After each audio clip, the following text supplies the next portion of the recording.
Good evening, Americans, and welcome to The Ed Show tonight, live from New York.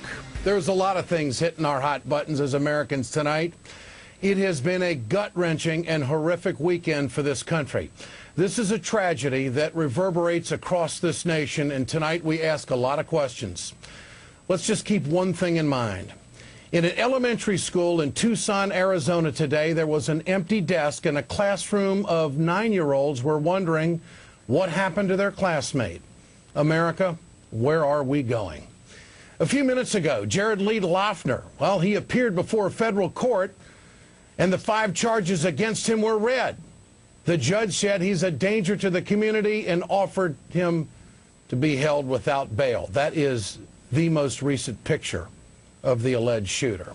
And at this hour, Congresswoman Gabrielle Giffords is fighting for her life in an intensive care unit, and 6 American families are planning funerals for their loved ones. Like many Americans, I spent the weekend evaluating how a tragic shooting could happen like this. And I want to be crystal clear tonight off the top. The only person responsible for the shooting is the apparently mentally deranged, sick young man. But I also think that this is no time in this country to limit conversation and discussion. And I think this story has 3 main parts, 3 elements to it. Number 1 is mental illness. This country has to do something about the crisis of undertreated mental illness among our veterans and other mentally ill Americans who can't get the help they desperately need. The second thing, just like Richard Nixon said, guns, those damn things. We need to ask ourselves if Americans with mental illness should have access to firearms. What happened here? How did this slip through the cracks? And if any American should have a concealed weapon which can fire 30 rounds without reloading. I will take the liberty tonight to tell you that I own a lot of firearms. I hunt and fish, deer rifles, 10 gauge, 12 gauge, 20 gauge. I've been doing it for 35 years. It's a part of our life and our family. But I have to tell you, folks, I don't own a pistol, and I couldn't imagine having a firearm because I wouldn't know what to do with 30 rounds. These guns are made to kill people. These guns are made to, I guess, protect people. Whatever way the NRA wants it, that's the way they're going to defend it. We're always the bad guys if we question gun control and laws in this country. And number 3 is the rhetoric. What role does the language from politicians and talk radio and the internet and cable news shows have to do in the effect of this hot political climate that we live in? Now, we tackle these issues head on if we want to make change in this country, if we want to make us a better society. Congresswoman Giffords was trying to change the tone of political rhetoric in Arizona. In fact, the night before she was shot, Giffords wrote an email to congratulate Republican Secretary of State Trey Grayson on his new position at Harvard University. She wrote, "After you get settled, I'd love to talk about what we can do to promote centrism and moderation. I'm one of only 12 Dems left in a GOP district," the only woman she put in parentheses, "and think that we need to figure out how to tone our rhetoric and partisanship down." Well, this tragedy presents a lot of us in this country, the whole nation, with a moment to get better when it comes to bipartisanship. It certainly shines a bright light on the extremist rhetoric that the modern day culture gives us every day in and day out in the 24-hour news cycle. You want to fix it? Let's start with Washington. Congresswoman Giffords knew that all too well. In the last election, her Tea Party opponent, Jess Kelly, talked about her like this. We don't need to be running for office to enhance our own power. This country is in trouble, and liberalism is ripping this nation apart. And I'm tired of Republicans playing namby-pamby politics with it. It's time to engage the enemy. We have lost ground for so long. We are done losing ground in this nation. We're about to start taking ground, and we're done being afraid of this government. It's time for them to be afraid of us. How does that soundbite sound now in the wake of what happened on Saturday? Public officials have to be very careful of their language, don't you think?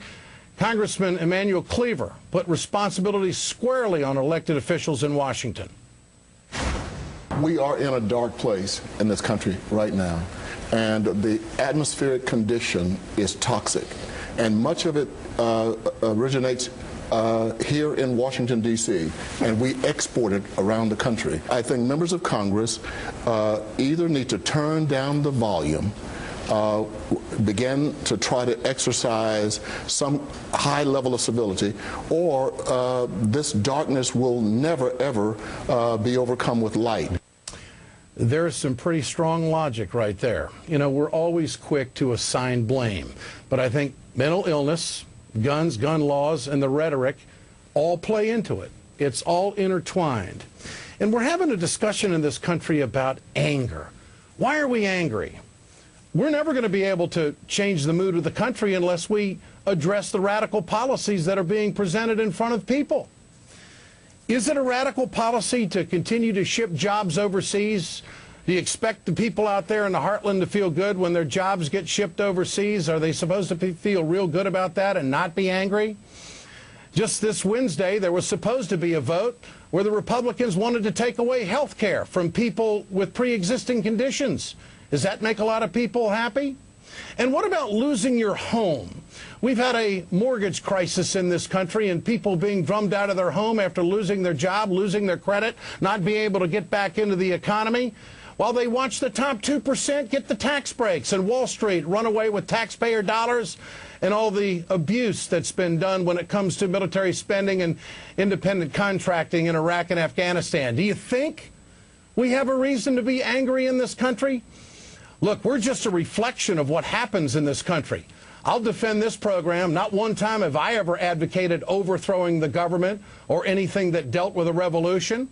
I'm here to advocate for the workers in this country, for those who have been crapped on, the justice, injustice, the social justice that needs to be addressed, the labor issues in this country. But you see, when you face such radical policies and you put them in front of the American people, and you take their pension and give tax breaks to the top 2%, and then you say that you're getting paid too much as a worker, the country is going to get angry. Now, this has nothing to do with the shooting that took place on Saturday. And there is no psychiatrist or psychologist or sociologist that's willing to step out and say, yeah, what you see on cable is why that happened on Saturday. It's simply not true. But the fact of the matter is that we have a mood in this country that is dangerous right now. We have politicians, and we'll play some of this sound for you later on, who actually advocate that they want their constituents armed and dangerous. Words have consequences. Did your wife believe you when you said, I love you? Did your spouse believe you when you said, I love you? Do words matter in our society anymore? But in the wake of all of this, what do we teach in the next generation? Hell, we can't even communicate without yelling at one another. And you know what? I'm at fault. I admit it. I get passionate, but not in a violent way. And I believe that we have to say things on this show, and we have to be honest, because there's a lot of stuff, especially across the street, that is not the truth. That is embellished to the point where it might make somebody think that doing something radical is the right thing to do. We've had all these comparisons over the years about confrontation. How many politicians have taken out commercials and said, I'm going to fight for you? Heck, on this show, we have a battleground segment. It's the big debate. We have psycho talk. That's because people lie, and we want to put a light on those lies. So who's right, who's wrong? We know this, that there are a lot of elements to this, and I think as a country and as a people, we want to assign blame right away. It's much bigger than that. We have to make a commitment to our neighbors that if they're mentally ill, we're going to make it right for them to come back. That we have to be responsible and share information because no one wants to confiscate guns. Hell, we have the loosest gun laws we've ever had. But do you want someone who's mentally deranged to be able to walk into a sporting shop and just pick up a firearm and then go do whatever he wants to do with it afterwards? Is that the kind of society we want to live in? But every time we have this conversation, we run into a political party that says we're nothing but gun grabbers as liberals. It's the vilification that takes place in this country that is so dangerous.